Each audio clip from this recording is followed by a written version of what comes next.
Episode 89. What does it mean to practice a holistic communications approach? Welcome to the PR Playbook Podcast, the only podcast giving you actionable skills and advice you need to execute a strategic PR program. Warning: what you hear next may lead to brand awareness and increased sales and customer exposure. Now here's your host, Rinjini Joshua.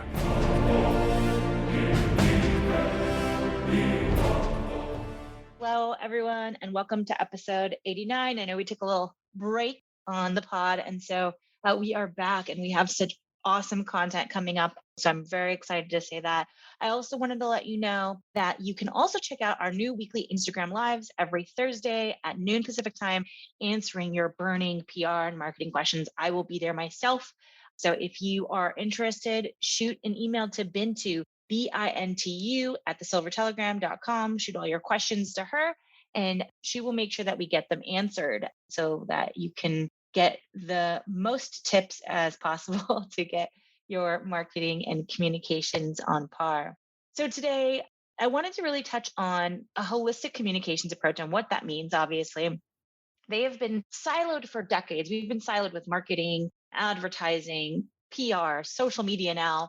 And we've really done these, and sales even, we've done them in separate buckets. And I think what we've come to, well, the trends in PR and where digital media is pointing, is that we really have to have a more authentic, holistic approach that weaves into each other much more. You don't want to look at an advertisement. When you click on an advertisement, you want to look at an advertisement and then go to a landing page that looks just like that advertisement and is synchronous. And so those best practices of marketing are the same as far as your whole communications in your organization. So I wanted to go over some best practices and just kind of talk to them a little bit today to make sure that you are converging your communications within your organization. This will lead to a better customer journey, better sales, whether it's a product or enterprise.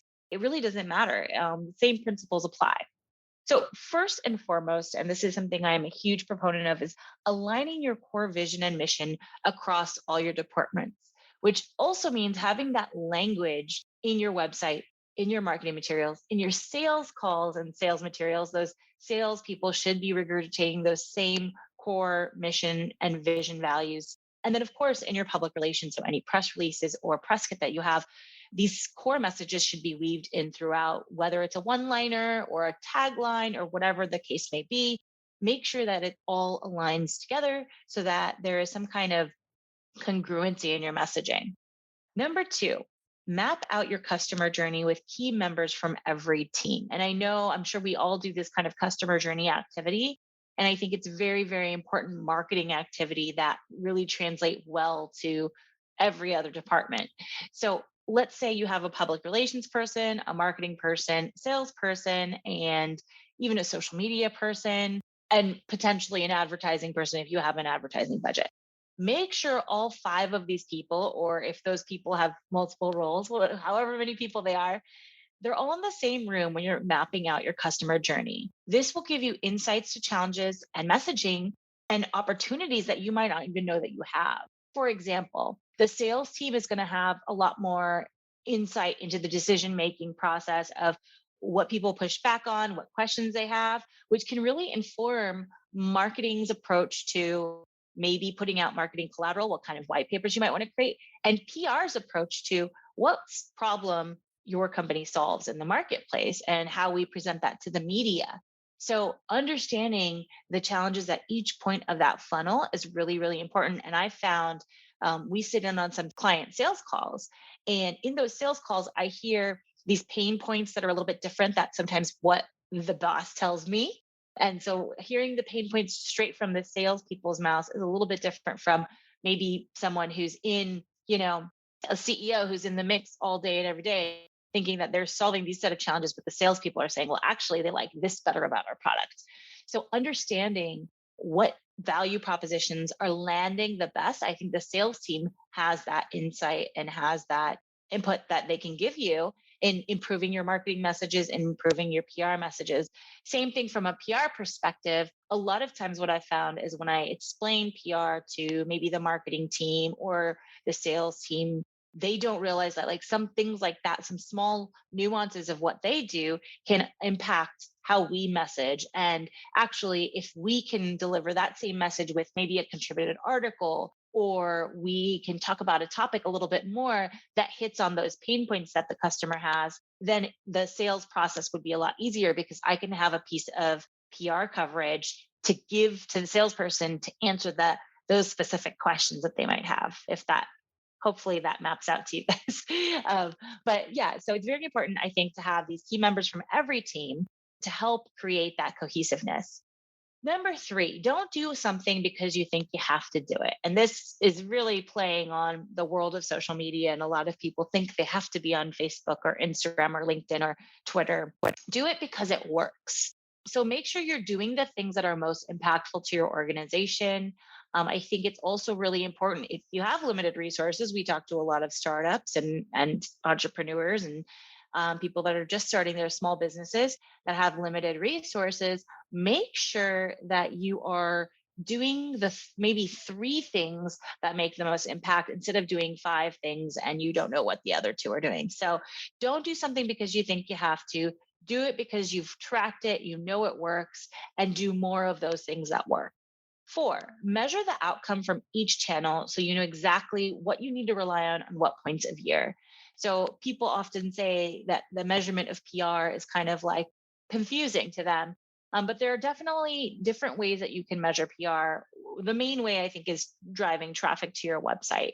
Now, when they drive traffic to your website and get on a landing page, the conversion from that landing page is also has to also be factored in. What other marketing that you're doing, where is the traffic coming from? So I think traffic is a really good way to kind of do a loose calculation on where things are coming from when it's not advertising. And so that might give you an insight on, okay, hey, we need a few more articles next month so that we can get that extra traffic push. Or, hey, we need to maybe bump up our advertising dollars on LinkedIn in March or April because that's usually when it dips. The best analysis is when you look at the whole year. So instead of looking month to month, look at like maybe the last 2 years and see if you have any trends and then map to those trends and say, hey, we need to come up with stories in this time frame, increase advertising in this time frame, do something else here. So that gives you a little bit of an understanding. But again, you have to do this across all like 5 disciplines of advertising, sales, marketing, social media, and public relations. And then last but not least, create supportive materials for each department using similar wording. So right now we're in the process of creating kind of new marketing materials for the Silver Telegram. And we are identifying how we're speaking on social and creating supporting documents like case studies and white paper based on the services we want to provide people. And then tying that into the website verbiage and making sure that's all congruent. So if someone goes from, let's say they go from Instagram to the website and then they download a piece of white paper or a piece of a material, collateral, they see similar wording throughout. They see that the message is consistent and they see that it's dependable messaging. We're saying the same thing in every channel. We're not changing the story. So it's really important to do that. Again, consistency is really the key here. So the 5 things that I mentioned today, just to wrap it up real quick: align your core vision and mission across all departments. 2, map out your customer journey with a team member from every department. 3, don't do something because you think you have to do it because it works. 4, measure the outcomes from each channel, and so you know what to rely on different times of year. Doing an annual, maybe kind of year over year review.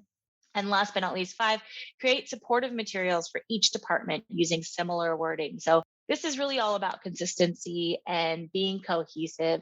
And I think more and more customers are looking for this practice in organizations, and that they're saying what they're doing what they're saying, and everything maps up to show that this, brand or company really practices what they preach and commits to what they say. So I hope this was really helpful. I hope you can jump into 2022 with a holistic approach and really understand that all your departments need to work together as a team, whether it's 5 people or 2 people.